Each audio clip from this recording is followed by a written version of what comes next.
Bismillahirrahmanirrahim. Hai, Assalamualaikum. Welcome back to Cengkeh Channel. Terima kasih akak ucapkan kepada semua kerana sentiasa memberi support untuk channel ni.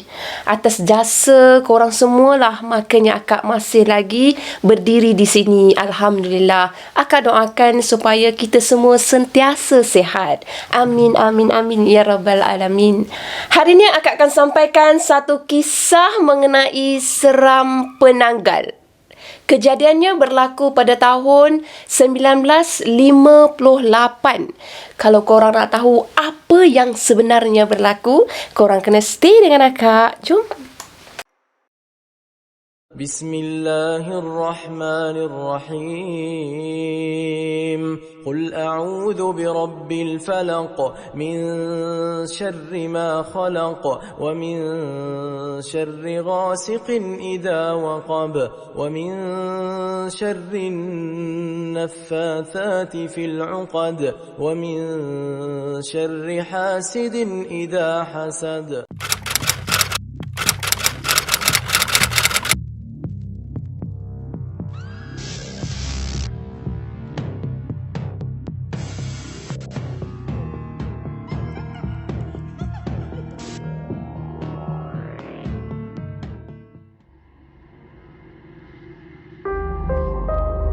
Kisah kali ini berlaku di sebuah kampung, di mana dalam kampung tu tinggal sepasang suami isteri yang mempunyai seorang anak lelaki. Anak lelaki tu masih lagi kanak-kanak pada masa tu.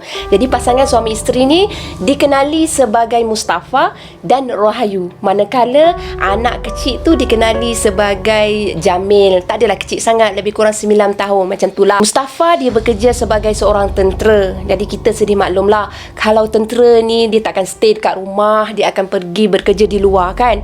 Jadi agak lama jugalah Mustafa ni pergi buat kerja kat luar, sehinggalah Rohayu terima berita bahawasanya suami dia akan balik ke rumah untuk bercuti. Masa Rohayu terima berita tu petang, so Rohayu dia tak terfikir lagi untuk buat sesuatu pada suami dia. Jadi bagi menyambut kepulangan suami dia, dia pergilah tengok ke dapur kan. Dia nak masak yang sedap-sedap untuk suami dia keesokan harinya. Jadi dia nak tengok ada tak bahan-bahan tu untuk dia masak kat rumah kan. Bila dia tengok tak ada, jadi dia buat keputusan untuk pergi ke pekan untuk dapatkan bahan-bahan asas dapur apa semualah macam tu lah kan. So dia pun bersama dengan anak dia nak pergi ke pekan tu. Anggaran dia masa tu dia nak pergi selepas menunaikan solat maghrib macam tu lah. Akak bagi gambaran dulu keadaan di kampung tu. Okey, kampung tu dia ada sebuah jambatan kecil, jambatan kayu, di mana penduduk kampung dekat situ memang perlu melalui jambatan tersebut yang menghubungkan di antara kampung dengan pekan. Jadinya Rohayu memang terpaksa atau memang perlu melalui jambatan tu juga untuk pergi ke pekan membeli bahan-bahan yang dia nak tu. Okey, dekat kampung tu juga penduduk kampung majoritinya tinggal di rumah yang tinggi, termasuk Rohayu. Memang tinggi betul, bukan yang jenis 2, 3, 4 anak tangga, tak, memang agak tinggi. Penduduk kampung kat situ memang overall dia memang semua rumah papan, tak ada lagi rumah batu pada tahun tersebut. Akak teruskan penceritaan akak.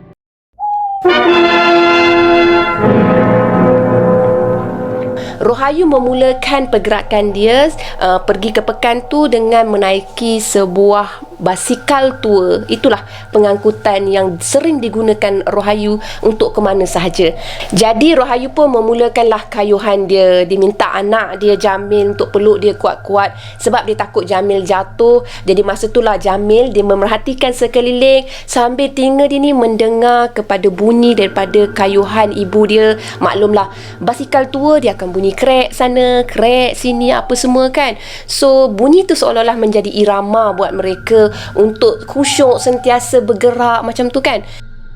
Untuk perjalanan pergi ke pekan, Alhamdulillah semuanya dalam keadaan baik. Jadi Rohayu pun pergilah dekat kedai. Dia nak beli bahan-bahan barang yang dia nak, ngongek kat situ. Lepas tu dah selesai, dia pun nak mulakan perjalanan balik.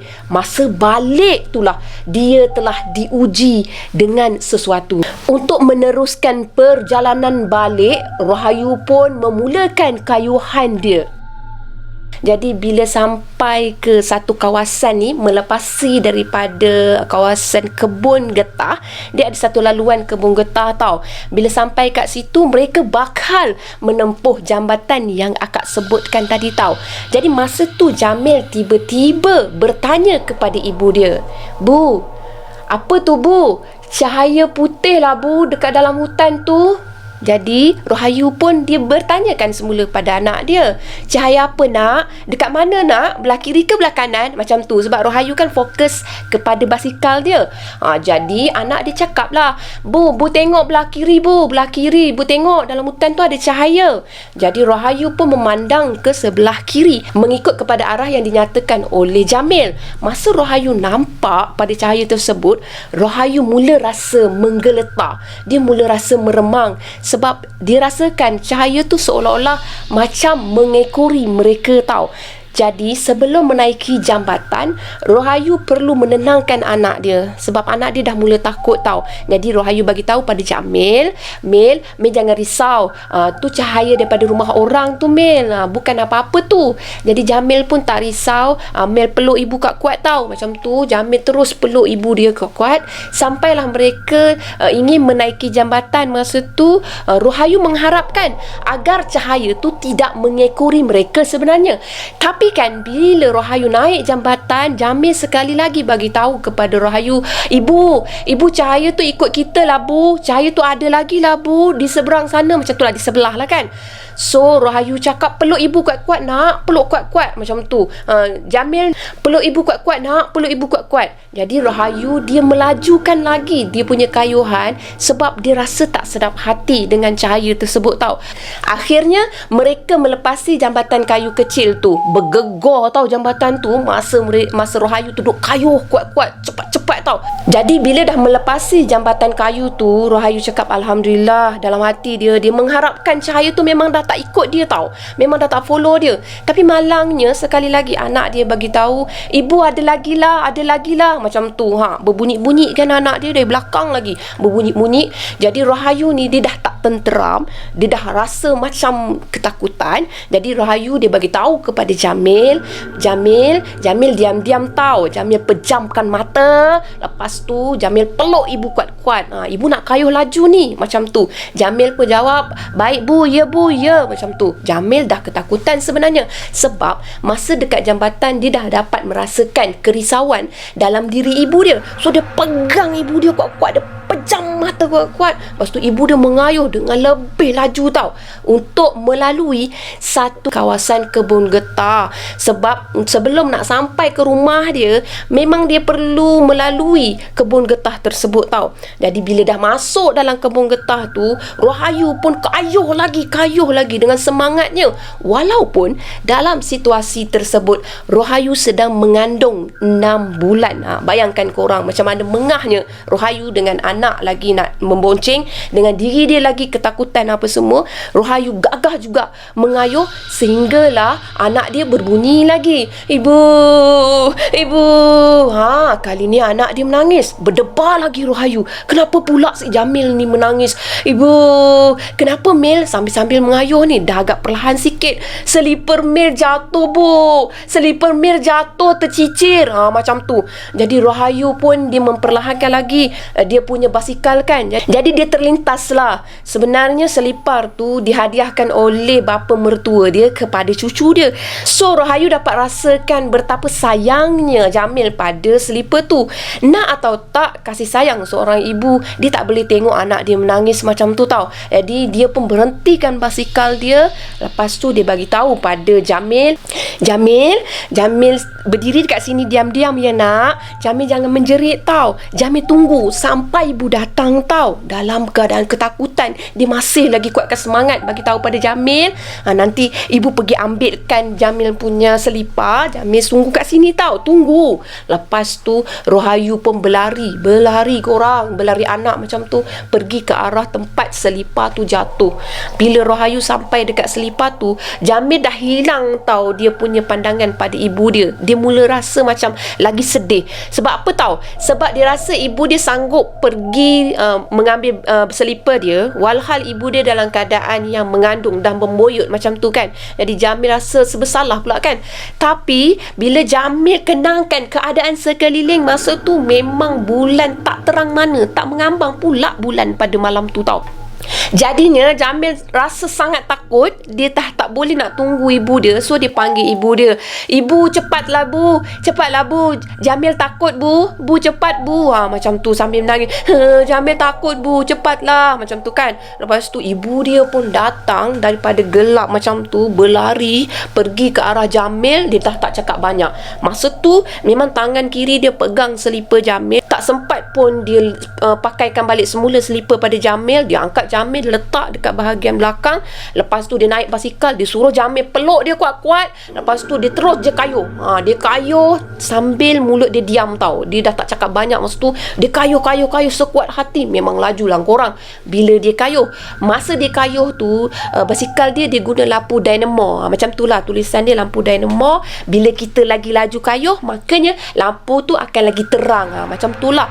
So bila sampai dekat rumah, Rohayu pun tarik tangan anak dia cepat-cepat. Dia ambil barang cepat-cepat. Dia terus naik ke atas rumah. Lepas tu dia terus masuk rumah. Dia tutup pintu cepat-cepat. Dia selakkan pintu. Lepas tu suami dia ada tinggalkan tau besi keselamatan, di mana besi tu dia akan sendalkan pada pintu. Dia pergi periksa kepada tingkap apa semua. Jadi situasi cemas Rohayu ni telah menimbulkan rasa yang kurang enak pada Jamil tau. Jadi Jamil pun tanya, "Kenapa bu? Kenapa bu macam ni bu? Ibu nampak cemas. Kenapa bu?" Macam tu lah kan. "Tak ada apa Mel. Mel jangan risau. Mel tidur dekat pangkuan ibu. Ibu nak stay kat sini je." Macam tu lah. So mereka pun tertidur dalam keadaan ketakutan juga. Masa tu memang takut lah korang. Sebab apa tahu korang? Sebab sebenarnya Rohayu telah terserempak dengan sesuatu yang menakutkan semasa dia mengambil selipar anak dia. Masa dia nak tunduk ambil selipar anak dia, tiba-tiba dia ada ternampak satu kepala yang terawang-awang macam tu lah. Kepala tu tak ada badan tau korang. Kepala tu rambut mengurai. Rohayu tak dapat nak tengok wajah kepada kepala tu. Sebab apa? Sebab keadaan agak gelap gelita masa tu kan. Jadi Rohayu hanya fokus kepada cahaya yang dia nampak tu. Memang betul sangkaan dia masa anak dia bagi tahu nampak cahaya. Kemudian Rohayu mengayuh dengan cepat. Rohayu sendiri nampak cahaya tu dalam hati dia. Dia dah cakap itu adalah penanggal. Sekarang ni Rohayu dah nampak sendiri penanggal depan mata. Apabila dia tengok kepala tadi terawang-awang di atas udara tanpa badan tau. Apa yang Rohayu mampu buat dalam keadaan masa tu? Suami dia tak ada, orang pun tak ada nak minta tolong. Kawasan tu memang tak ada rumah. Kalau ada rumah, Rohayu memang dah berhenti. Dia memang dah singgah minta tolong. Tapi tak ada rumah. So Rohayu memang buat apa yang termampu. Dia kayuh basikal. Alhamdulillah semuanya dalam keadaan selamat. Sehingga esok pagi suami dia pun sampai ke rumah.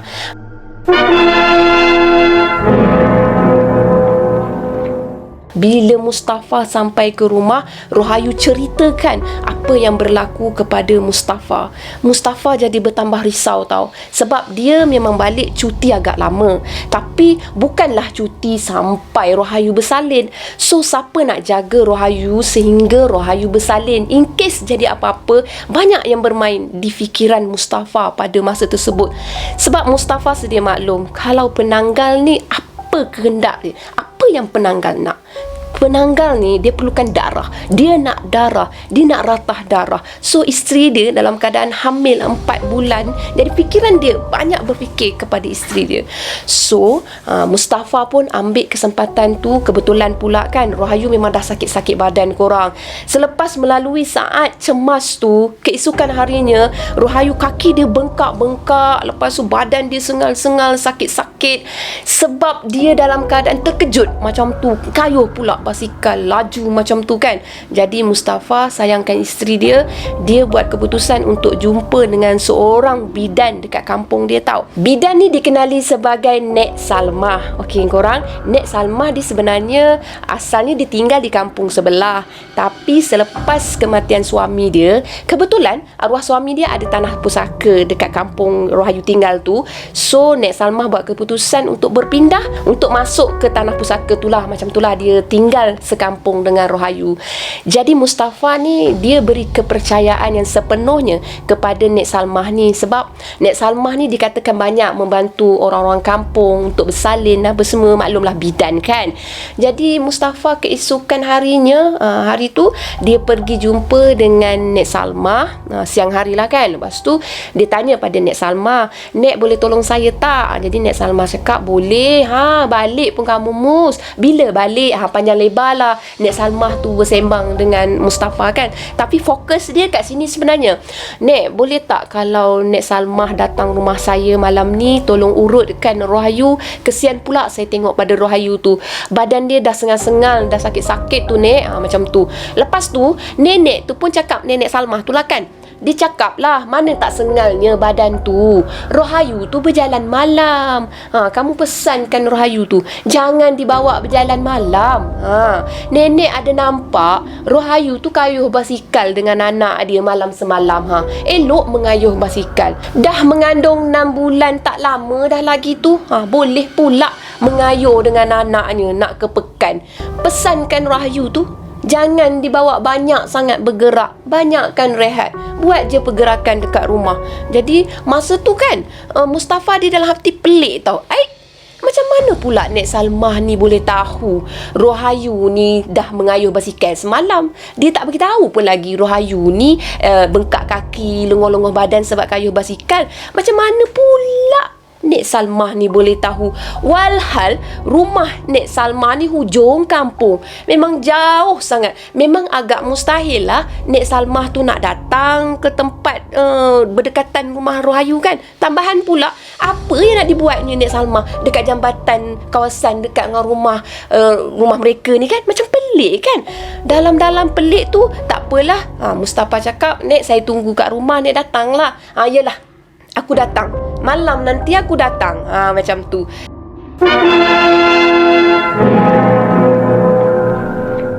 Seperti yang dijanjikan, bila tiba malamnya, Nenek Salmah pun datanglah ke rumah Mustafa, rumah Rohayu lah kan. So nenek tu pun dia naik dekat rumah tinggi kan. Pelan-pelan dia naik kat rumah tu. Lepas tu dia tengokkan Rohayu. Masa tu lah macam-macam petua dia bagi dekat Rohayu. "Kamu ni Rohayu, jangan berjalan malam, jangan berembun sangat." Itulah, inilah pokpek. Mustafa pun senyum je lah. Dah dinasihatkan oleh bidan tua kan dekat situ kan. Jadi kan, masa tengah-tengah Nek Salmah ni urutkan Rohayu tu tau, masa tu Mustafa lagi pelik tau. Dia tengok pada Nek Salmah ni, kenapa pula Nek Salmah ni urutkan Rohayu ni, dia macam ketik-ketik macam tu. Seolah-olah macam tengok Rohayu ni macam sedap je. Kalau makan ni sedap je. Macam crispy sangat. Macam tu. Macam tu lah. Nek Salmah ni dia tengok Rohayu ni macam tak sabar pula nak meratah Rohayu kan. Macam tu lah. Jadi Mustafa dia rasa ada sesuatu yang tak kena pada Nek Salmah ni. Jadi bila dah selesai urut-urut apa semua, Nek Salmah pun dia nak balik lah. Mustafa pun dia pergilah ambilkan 2 biji nenas tau. Kebetulan nenas tu dia sendiri yang tanam dekat belakang rumah. Sebab tanah dah luas kan, tak ada apa nak ditanam. Dia tanam lah pisang, nenas apa semua kan. Dah kebetulan buahnya banyak. Jadi Mustafa ni dia nak bagilah kepada Nek Salmah. Masa dia pegang nenas tu, "Nek, ni ada sedikit buah tangan." Dia cakap dekat Nek Salmah. Tapi Nek Salmah tu terkejut. Terkejut gitu tengok pada nenas tu. "Kamu ni ingatkan buah tangan apa pula?" Macam tu. Lepas tu Nek Salmah cakap, "Tak apalah, Nek tak makan buah ni. Tak tak apalah, kamu makanlah dengan anak isteri kamu, macam tu. Lepas tu Mustafa pun cakap lah, buah ni sedap Nek, dah sedang-sedang nak masak ni, manis ni Nek Salmah ambil lah, macam tu kan. Nek Salmah kata, tak apalah, Nek Salmah memang alahan dengan buah nenas sebenarnya. Kalau Nek Salmah makan tak tahulah apa jadi, macam tu. Jadi Mustafa pun merasa pelik sekali lagi. Tak apalah, mungkin memang betul lah kan, dia alahan, so tak bolehlah nak paksa. Jadi Nek Salmah ni bila tengok buah tu dalam keadaan terkejut tu, cepat-cepat dia turun rumah, dia sarungkan selipar, kononnya nak macam tergesa-gesa sangat, macam ketakutan sesuatu tau. Jadi Nek Salmah pun balik dek kelam malam, macam tu. Lepas tu masa pun berlalu.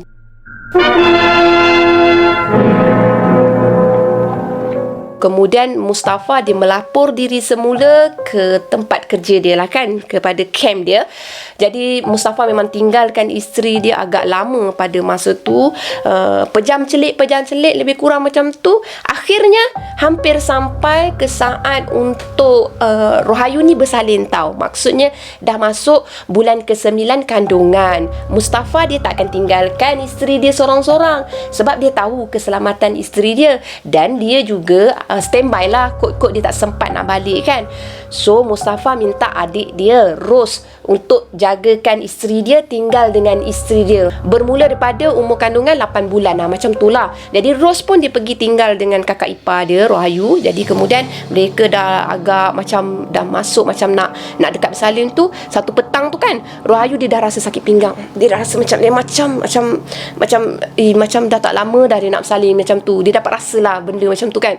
So dia bagi tahu dekat Ros, apa kata kalau Ros pergilah rumah Nek Salmah, panggilkan Nek Salmah, akak ni rasa macam dah tak lama nak bersalin, kata malam ni ke suruhlah Nek Salmah tu datang, macam tu. Lepas tu Ros dia ikutlah apa yang Rohayu cakap. So dia pergilah rumah Nek Salmah ni. Jenuh tau, dia ketukkan pintu rumah Nek Salmah ni, dia bagikan salam rumah Nek Salmah ni, tak ada respon orang. Lepas tu dia ketuk lagi, tak ada respon. Kakak dia ni memang dah nampak macam dah nak bersalin, dia pun rasa tak sedap hati. Lepas tu dia tak ada pilihan tau, dia pergi ke rumah bidan lain, bidan terjun lah. Ini bukanlah bidan yang memang bidan sebidan-bidannya, tapi bolehlah dia nak minta bantuan in case kecemasan kan. So dia pergi ke rumah Nek Yatimah. Nek Yatimah ni pengalaman tak adalah banyak, tapi kalau emergency, Nek Yatimah ni memang boleh tolong. Tambahan pula, Ros ni dia lebih yakin dengan Nek Yatimah tau, sebab Nek Yatimah ni dia suka mengaji, dia lengkapkan bidang kerja dia tu dengan ayat-ayat suci Al-Quran, dengan doa-doa. Jadi Ros ni dia lebih yakin kepada Nek Yatimah. Jadi bila dah Ros ni dah panggil kepada Nek Yatimah ni, dia balik rumah, macam tu. Jadi bila sampai dekat rumah, kakak dia pun cakap lah kepada Ros ni, Ros, kau dah panggil kan ke Nek Salmah, Ros? Nek Salmah tak adalah kak, Ros panggilkan Nek Yatimah. Yatimah pun Yatimah lah Ros, akak ni dah rasa lain macam sangat. Masa tu nak dekat maghrib tau. Lepas tu Ros ni dia macam dia tengok sekeliling, dia siapkan barang-barang untuk proses bersalin kakak dia ni. Lepas tu kakak dia sekejap sakit, sekejap tak, macam tu lah tabiat orang nak bersalin kan. So masa dia dah okey, dia cakap pada Ros ni, akak risaulah Ros, engkau bukan tak dengar perkembangan dalam kampung ni Ros. Baru je beberapa hari yang lepas akak dengar kampung sebelah sana ada perempuan meninggal Ros masa nak bersalin. Kesian akak dengar Ros, gayanya macam tumpah darah tu Ros. Tapi orang kampung rasa pelik, sebab arwah tu nampak macam cedera Ros, macam seolah-olah ada benda yang datang mengacau dia masa bersalin. Macam tu lah. Tambahan pula, bayi dia kena curi, dah dibawa lari, entah siapa bawa lari. Lepas tu kan Ros, akak dengar lagi Ros, seram lah akak. Rupanya orang kampung ada jumpa tau dalam pokok getah, ada anggota badan bayi tu memang ke sana sikit sini sikit, dah bercerai Ros. Seolah-olah macam dah diratah sesuatu. Akak risau, takut pun ada Ros nak bersalin. Jadi Ros pun cakap, akak ni janganlah fikir yang bukan-bukan kak, kita fikir yang baik-baik je, InsyaAllah. Akak jangan risau, lagipun Nek Yatimah ni tinggi ilmu agama dia kak, InsyaAllah dia boleh tolong akak tau. Akak jangan risau. Ros ada dengar tak lagi? Kak apa lagi kak? Akak dengar apa lagi ni? Ros dah menggigil ni. Ros tahu tak? Akak akak ada dengar sebelum-sebelum ni tau. Ada penanggal dekat kampung ni. Akak nak percaya, tak nak percaya, tapi percaya. Sebab apa? Sebabnya ada orang jumpa mayat yang macam dah diratah, Ros. Dah terburai, Ros. Takutnya lah, Ros. Lagi kan, Ros, pandai pula penanggal tu ditukarnya pada mayat yang diambilnya tu dengan batang pisang. Penanggal ni, ni perbuatan daripada ilmu hitam lah ni. Duk minta tolong dengan syaitan apa semua ni, sampai memudaratkan semua orang sekeliling duk buat benda-benda macam ni. Benda-benda macam ni dosa kan, Ros? Memang Kak, memang berdosa. Syirik tu Kak, khurafat, ilmu-ilmu hitam ni Kak. Tak cium bau syurga kita kalau kita buat benda-benda macam tu. Sempat lagi mereka menyembang. Dah menyembang tu tak apalah, Ros. Akak nak pergi minum air kejap. Dah maghrib dah.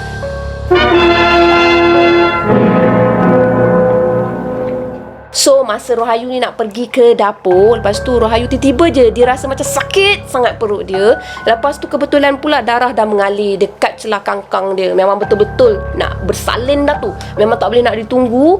Lepas tu kebetulan pula Nek Yatimah ni dia datang ke rumah tau. Bila datang ke rumah bagi salam, Assalamualaikum semua. Lepas tu dia naik tangga. Lepas tu dia tanyalah, kamu tak ada panggil Nek Salmah? Macam tu. So Ros bagi tahulah, dah panggil. Dia ketuk-ketuk memang tak ada orang. Dia ketuk-ketuk memang tak ada orang. Nek Yatimah pun cakap lah, macam tu lah dia. Bila orang cari dia memang tak ada lah dia. Tiba-tiba nanti muncul lah macam tu. Lepas tu Ros macam pelik. Dia macam dia blur-blur sebab dia tak tahu pun bahawasanya memang kakak dia pernah jumpa dengan penanggal apa semua kan. Kakak dia tak ceritakan. So Ros pun pergi bawa lah Nek Yatimah ni pergi kepada Rohayu. Bila Nek Yatimah ni tengok Rohayu memang dah mengerang sangat sakit apa semua, sambil ditemani dengan Ros, kelengkapan semua dah settle apa semua kan. Ni dah nak bersalin sangat dah ni. Baby dia ni dah nak keluar dah ni. Kepala pun dah nampak ujung-ujung macam tu kan. Macam mana ni, kata dengan Ros, macam mana ni Nek, kita dah boleh sambut dah ni. Macam tu. Jadi dalam-dalam duk sakit dah tak tahan sangat ni. Sempat tahu korang, mereka berdua ni dengar dengan jelas. Sementara Rohayu duk mengerang memang tak dengar dah kot. Tapi Ros dengan Nek Yatimah ni memang dah dengar bunyi perempuan mengilai. Perempuan mengilai tu bunyi dia sayup-sayup je. Memang tak jelas, tak clear. Lepas tu Ros cakap lah, Nek, bunyi apa tu Nek? Suara siapa mengilai tu Nek? Ish, meremang lah Nek. Cuba Nek dengar. Nek dengar tak? Macam tu. Lepas tu Nek Yatimah cakap lah, aku dengar. Memang aku dengar sangat. Ni tak ada kerja lain nanti. Datang nak mengacau. Aku dah agak dah. Mesti datang nak mengacau. Lepas tu Nek Yatimah dah cakap macam tu. Ros pun cakap, siapa nak mengacau Nek? Apa yang nak mengacau? Dah lah, tak apalah. Kita teruskan apa yang kita nak buat sekarang ni. Jangan dipedulikan suara tu. Kamu jangan hiraukan suara tu. Lantakkanlah dia. Macam tu. Lepas tu Nek Yatimah pun baca-baca ayat suci Al-Quran yang mana patut apa semua kan. Jadi Nek Yatimah ni masa dah saat kemuncak ni kan, nak bantu Rohayu ni bersalin, Nek Yatimah ni minta kepada Ros ni pegangkan kakak dia kat bahagian kepala. Bagi semangat kat kakak dia. Dia nak start lah ni. Nak start untuk sambut baby tu. Lagi nak sambut baby tu, Rohayu dengan Nek Yatimah ni lagi kuat tau. Dengar bunyi suara mengilai. Hilai tawa dia bukan main. Seronok mengilai dekat luar tau. Mengilai, memusing-musing rumah tu. Masa tu kan, Ros ni dia nak bagi tahu kepada Nek Yatimah bahawasanya dia dah nampak ada satu kepala yang melintas dekat tingkap masa dia nak pergi dapatkan air panas macam tu lah, air dekat dapur kan. Tingkap terbuka lagi tau masa tu. Jadi Ros ni memang ternampak kepala tu memang melintas dekat tingkap tu. Ros hampir nak terjatuh air tu, tapi keadaan memang dah cemas. Ros tak pedulikan benda tu. Ros nak bagi tahu pada Nek Yatimah, tapi bila tengok kakak dia macam sangat-sangat struggle nak bersalin, macam tu lah akak guna perkataan struggle. Lepas tu dia pun macam biarkan, dia pendamkan, dia tak cakap. So masa nak sambut tu, alangkah terkejutnya Ros pada masa tu. Tiba-tiba Ros istighfar banyak-banyak tau. Astaghfirullahalazim, Astaghfirullahalazim. Nek tengok kat situ Nek. Macam tu. Lepas tu nenek pun dia memang dah tahu tau. Dia tengok dekat lantai tu ada 2 biji mata merah. Mata tu memang berada betul-betul dekat lubang rongak pada papan kayu lantai tau. Jadi mata tu memang dah mengintai-ngintai, dah mematikan kat dalam rumah tau. Dalam masa yang sama, mereka ni nampak ada lidah besar korang. Lidah tu macam dah standby nak jilat-jilat kat lantai. Macam tu lah perangai penanggal ni tau. Penanggal ni dia akan datang bila perempuan tu nak bersalin. Masa tu kan banyak darah keluar. Masa tu juga dia akan jilat pada lantai. Kadang-kadang orang kampung ada nampak penanggal akan keluar masuk melalui atap tau. Atap rumah orang yang nak bersalin. Macam tu lah perangai penanggal tau.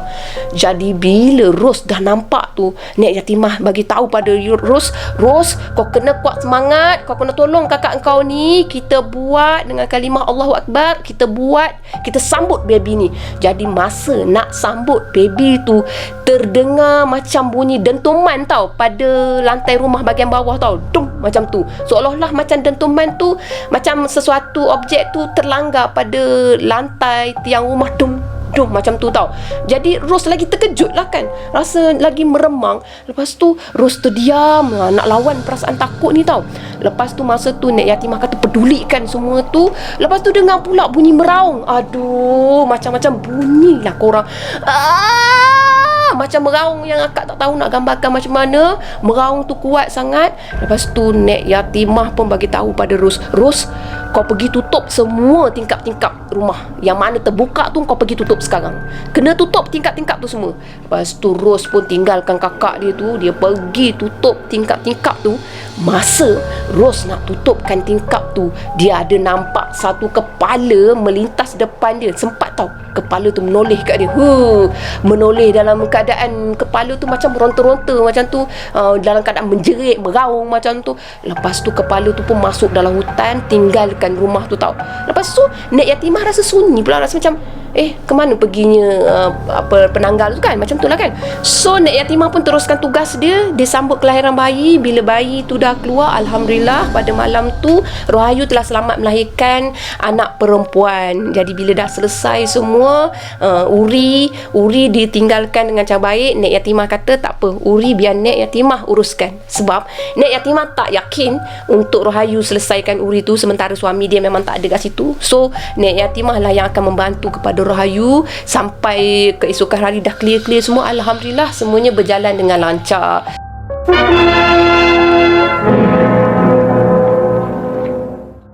Tapi kan keesokan harinya gempar dekat kampung tu tau.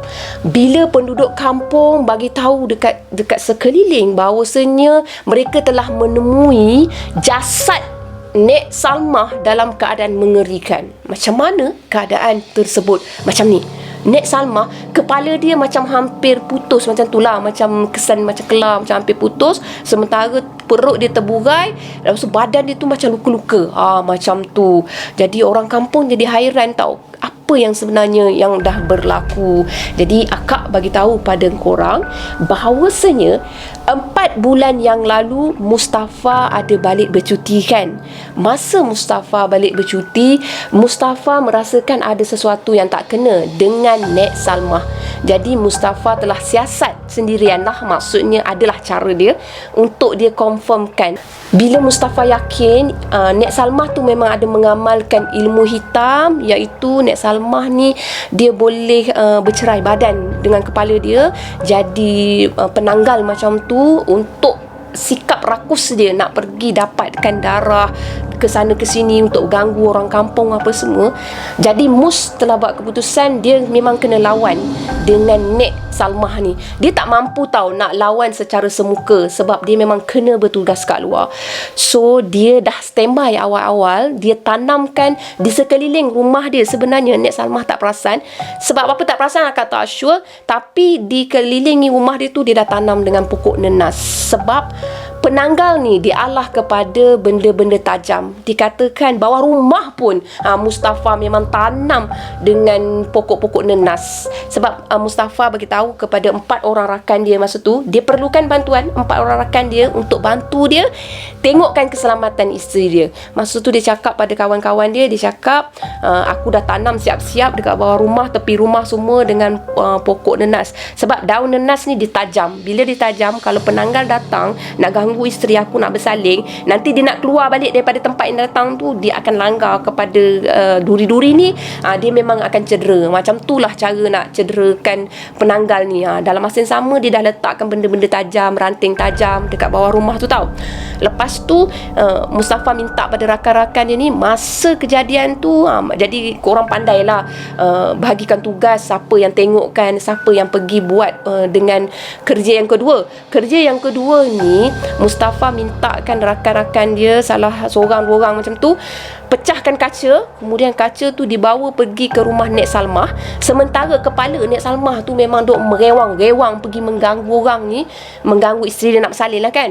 So Mustafa minta rakan-rakan dia ni masukkan kaca tu dalam badan Nek Salmah ni. Bila Nek Salmah tu balik nanti, dia nak menyambung kepala dia memang dah tak boleh dah. Sebab apa? Sebab kaca tu memang dah menghalang. Satu lagi, perut dia akan terburai kerana sakitkan pada kaca tu. Macam tu lah.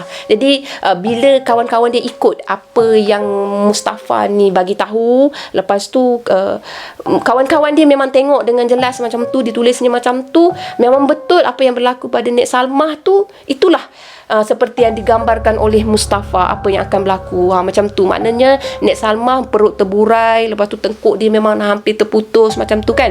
Jadi bila dah perkara tu dah berlaku di kampung tu, dia jadi kecoh macam tu dekat kampung. Jadi masa tu lah imam dekat kampung tu dia akan war-warkan kepada seluruh penduduk kampung, kiri kanan belakang depan apa semua, bahawasanya kita ni hidup jangan terlampau taksub untuk memiliki ilmu hitam ke macam tu.